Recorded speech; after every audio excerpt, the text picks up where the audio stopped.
নীলফামারীর কিশোরগঞ্জে মাকে হত্যার পর ঘরের মেঝেতে পুঁতে রাখার অভিযোগ উঠেছে ছেলের বিরুদ্ধে।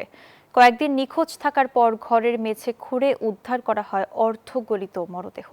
চাঞ্চল্যকর এই ঘটনায় এলাকা জুড়ে ছড়িয়ে পড়েছে শোক, ক্ষোভ আর আতঙ্ক। হত্যাকাণ্ডের রহস্য উদ্ঘাটন ও অভিযুক্তকে বের করতে কাজ করছে পুলিশ। আব্দুর রশিদ শাহ, তথ্যচিত্র ডেস্ক রিপোর্ট। নীলফামারীর কিশোরগঞ্জ উপজেলার বড়ভিটা ইউনিয়নের ডাঙ্গাপাড়া গ্রাম। শান্ত নিরিবিলি এই গ্রামেই ঘটেছে এক হৃদয় বিদারক ও নৃশংস হত্যাকাণ্ড। যে ঘরে মা ছেলের বসবাস ছিল, সেই ঘরের মেঝের নিচ থেকেই উদ্ধার করা হয় মায়ের মরদেহ। স্থানীয়দের ভাষ্য, পারিবারিক বিরোধের জেরে বড় ছেলে জুয়েল তার স্ত্রী সন্তানদের বাড়ি থেকে বের করে দেন।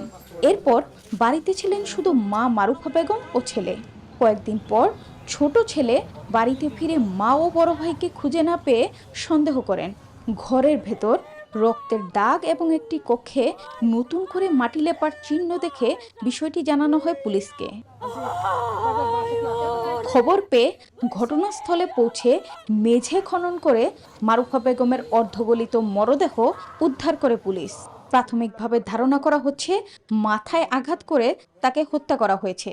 ঘটনার পর থেকেই অভিযুক্ত ছেলে জুয়েল পলাতক।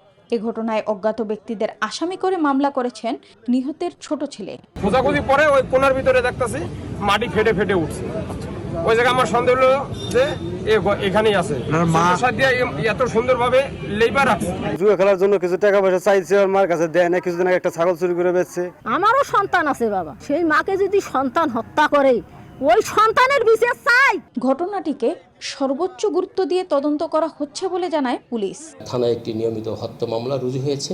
আমরা সাসপেক্টকে গ্রেপ্তারের জন্য জোর প্রচেষ্টা আছি। আশা করি দ্রুত গ্রেপ্তার করা সম্ভব এবং মামলার রহস্য উদ্ঘাটিত হবে।